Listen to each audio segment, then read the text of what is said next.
going to, vs. will? I know several questions were asked about the difference between going to and will. Based on several answers, see, for instance, here and here, I understood that will is more spontaneous and going to is used with more planned actions. So, it seems that everything is pretty fine. However, in this question, Cosmonaut has an answer in which he states, let's say that tomorrow you will walk your dog from 7 to 8 a.m. On the one hand, you probably plan to walk your dog long before, and thus I should use, let's say that tomorrow you're going to walk your dog from 7 to 8 a.m. On the other hand, since I'm saying, let's say, I'm deciding right now, thus, unplanned, that you will walk your dog. So, even though in this hypothetical situation you made a plan, I'm in a more spontaneous mood deciding right now that that's what you will do tomorrow, and, thus, I should use, will. Which one, if any, of the above explanations is right?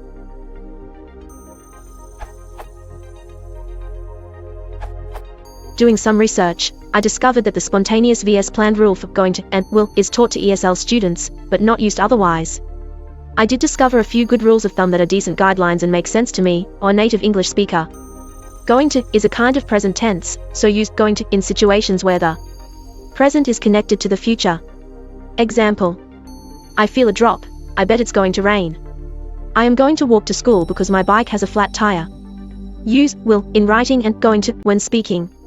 Use will when talking about the not immediate future and going to for the immediate future. Use will and going to interchangeably for making predictions. If you are looking for a good explanation about when to use either form, I suggest you read this article, which explains how to teach the differences between going to and will.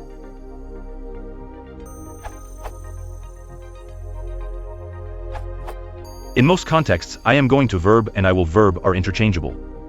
Sometimes the former may place more emphasis on the fact of your current intention/expectation, where the latter emphasizes the future action. There are some contexts where the difference is clear, and this may have some bearing on why OP thinks there's a planned/spontaneous distinction. Usually there isn't.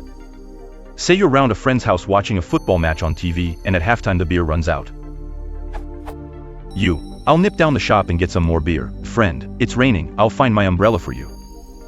If you reply, don't bother, I'm going to use my car, the implication is you had already decided you were going to use the car before you first said you'd get the beer. But if you say, don't bother, I will use my car, this implies you just made that decision in response to what your friend said. Peter Shore mentions another context, it's going to / it will bite, where native speakers often make a distinction. In that case, going to usually signifies immediate danger, it's just about to bite, but will can just mean it's bitten others before, and will / may bite you soon if you're not careful, effectively, the same as a careful. It bites, where present tense indicates habitual action.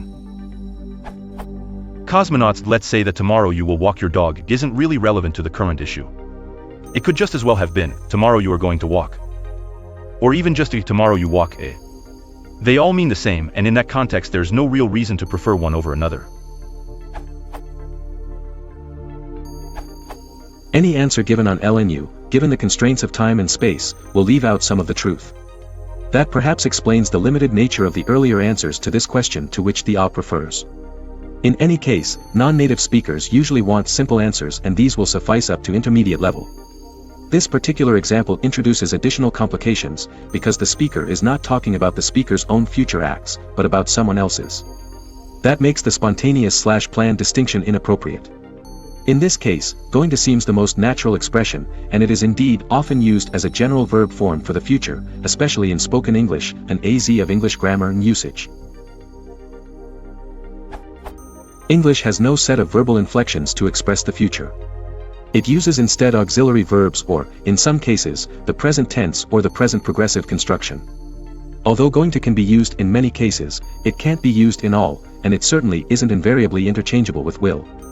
Native speakers will know intuitively when to say, for example, next year we're going to have a holiday in Greece, not will, and when to say, right, I'll see you outside in half an hour, not going to. There is a clear difference in usage, reflecting the speaker's intention in each case. Non-native speakers can only expect to distinguish such differences after considerable exposure to the language. The kind of quick fix found in the spontaneous/planned distinction will serve up to a point, but not beyond.